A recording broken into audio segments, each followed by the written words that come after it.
State of Business on our television. I'm Hishain Ali and let's have a look at the headlines first. Government announces that Cabinet of Ministers did not approve the signing of the MCC agreement. Sri Lanka Trade Development Council says government's much highlighted debt moratorium for small and medium-sized entrepreneurs was restricted to a piece of paper. News in detail.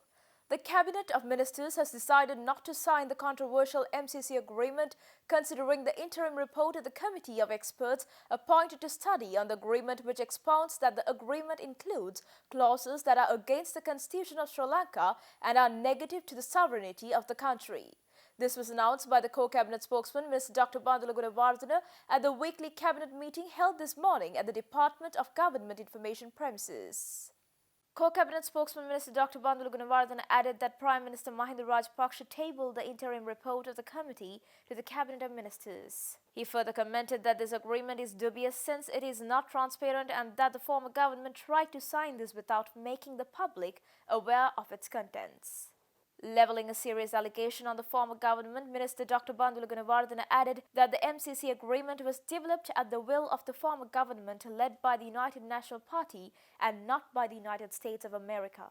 Dwelling upon the issue, Minister also noted that the government decided not to sign the agreement since it includes clauses that can unfavorably affect national security, socio-political and cultural affairs and independence of the government. Minister added that the government is willing to sign any favorable agreement from any friendly country after making it publicized to the public and gaining the parliamentary approval. Preston Gautama Rajapaksa states that public sector employees should consider their career as a public service and not as a mere way of generating jobs. He made these claims addressing the Committee on Public Accounts Award ceremony, which was held at the Parliament complex today morning. According to the report of the Committee on Public Accounts, government organizations which have achieved a high performance in the year 2018 was presented with awards at the parliamentary complex today under the patronage of Preston Gautama Rajapaksa. In 2018, 844 institutions of state, provincial councils and local government were recognized, out of which 110 selected institutions were finalized to be awarded. Accordingly, awards were presented under the categories of main expenditure units of government, government ministries, government departments, district secretariats, provincial council funds, provincial ministries, departments, special expenditure units, provincial authorities, municipal councils, urban councils, and provincial councils. Under the concept of the Committee on Public Accounts of the 8th Parliament, a computer networking system to evaluate the state, provincial councils and local government commenced in the year 2016 based on the fiscal year of 2015 with a mission of streamlining financial and performance aspects of government institutions. United Nations High Commissioner for Human Rights Michelle Bachelet, delivering her oral update at the 43rd session of the United Nations Human Rights Council on Sri Lanka's decision to withdraw from the resolutions, looked down upon the different approach to the commitments previously made in resolution with regard to promoting reconciliation, accountability and human rights in Sri Lanka. Meanwhile, in response, Foreign Relations Minister Dinesh Gunawardena told the UNHRC that those who have expressed disappointment on the nation's decision are privileging a superficial facade which has failed to deliver for the 4.5 years over the genuine possibility of reconciliation underpinned by a people's mandates.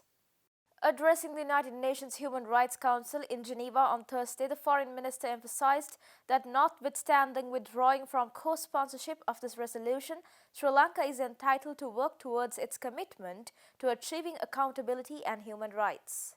However, UN High Commissioner for Human Rights Michelle Bachelet, delivering her oral update on Sri Lanka at the 43rd session of the UNHRC, added that she regrets the Sri Lankan government's diverse approach to the commitments previously made in the resolution.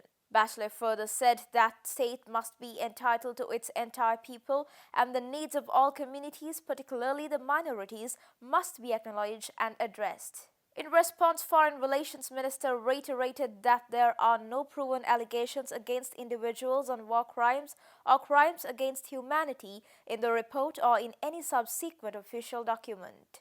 He added that Sri Lanka is committed to guarding and promoting freedom of expression and civil society space and ensure that complaints received on alleged attacks against journalists, human rights defenders and civil society are investigated and prosecuted.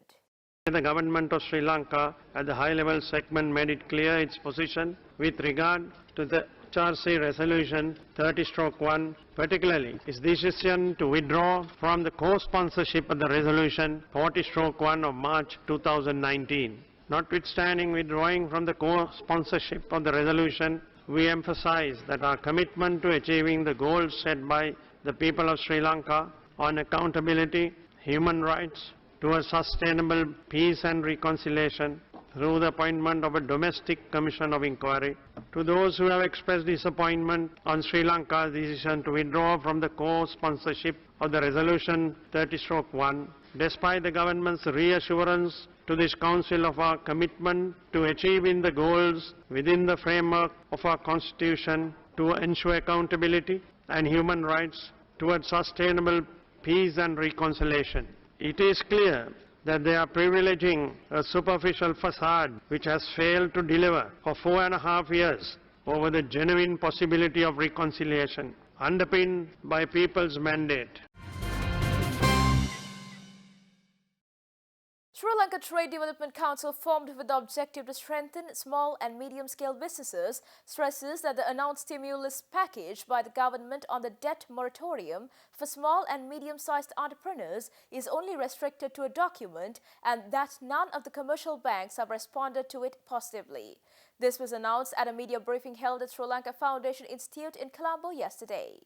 When this government came into power, they had real requirement to enable small to medium enterprises, who are the 75% revenue generation or directly involving the GDP, because of the problems they had with the previous 5 years, So this government wanted to enable them, give them a special package to revoke their businesses, which this government did. They issued a moratorium to all the banks through a central bank, which was a real attractive package. But unfortunately, this has been only a document. None of the commercial banks positively respond to this moratorium. So, as government expected, none of the SMEs can restart their businesses, extend their businesses as we plan. So we want everyone's attention, to this critical problem, because we are representing 52% of the GDP of the country, SMEs. So we want everyone's support, to enable this. Stay tuned for more news right after this commercial break.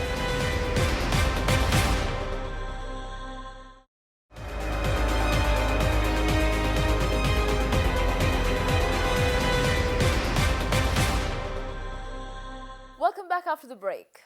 Sri Lanka Association of Inbound Tour Operators announced that the 10th edition of the Sancharaka Udava 2020 will be held in Colombo in the middle of coming May.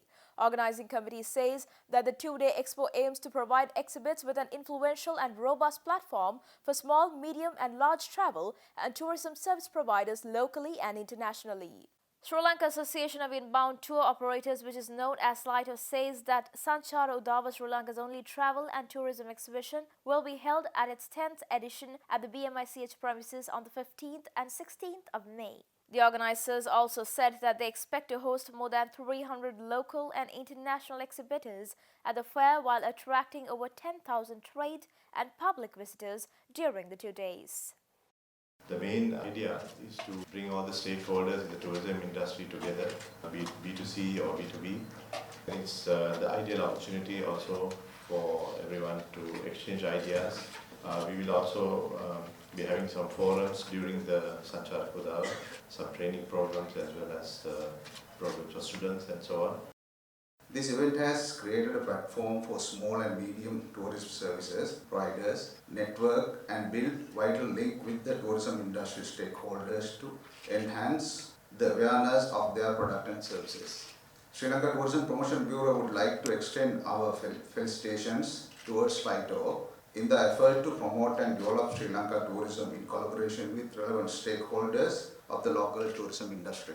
Further, our sponsorship will reassure the commitment of Sri Lanka tourism towards capacity building and uplifting the infrastructure and resource of the tourism industry.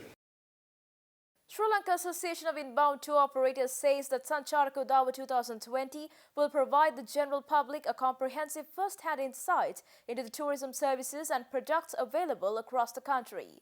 Secretary to the SLITO Nishad Vijay Thunga says that they have experienced a significant increase of trade participants and visitors to their endeavour when they organized its 10th edition. We can't give you numbers as such because as DMCs or as inbound tour operators, the homestays segment is very small that we promote. But across the board, if you look at the number of tourists who come and book directly with homestays and like stuff like Airbnb, it has grown significantly in the last couple of years, probably from about being about 10% of the market, it has probably gone up to about 20-25% now. If you look at the informal sector, you will see that there has been a significant growth in the informal sector, which is major part of it is homestays and Airbnb, small operators, and we have given them a platform actually to come and interact with the mainstream DMCs in Sri Lanka, so that they can work with us as well. And there are a significant number who are offering homestays as well to their clients who are more like the formal sector, who would like rather deal with one DMC and book a trip, and then a couple of those nights they would stay in a homestay. So even from the formal sector, we have been using the homestays and stuff. But mainly from the informal sector, there has been significant growth. Stock markets across the globe are suffering their worst week since the global financial crisis of 2008 as the coronavirus outbreak spreads across Europe.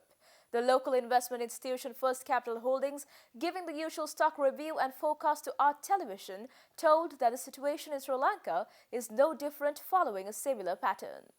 The market has been on downward trajectory during the week while recording low volumes and turnover levels as the impact of the coronavirus hampered most of the world markets, and Sri Lanka has been no different following a similar pattern. Mostly foreign outflows were noted during the week while overall foreign participation has also been weak.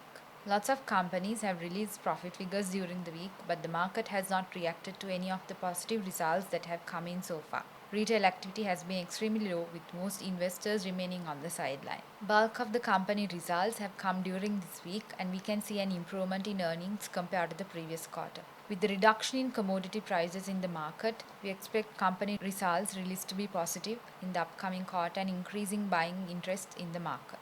We expect high net worth and institutional buying to improve in the coming days, which is likely to create some positive impact. Thereby, we can expect reversal in the market back to the green with positive momentum that is likely to be created. Stay tuned for stock updates.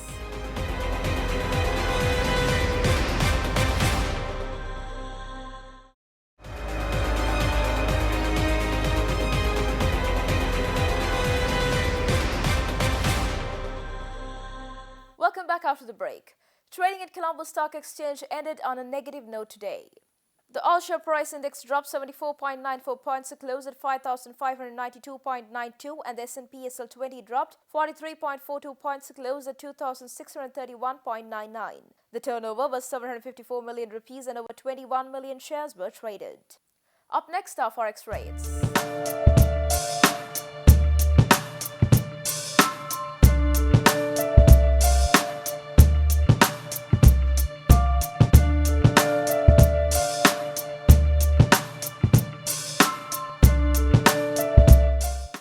That's the end of today's news. Send us your views and comments via email address and our hotline, and log into our Facebook page and subscribe to our YouTube channel to be alert on the latest updates. Join us tomorrow with BIS Roundup. Until then, take care. Good night.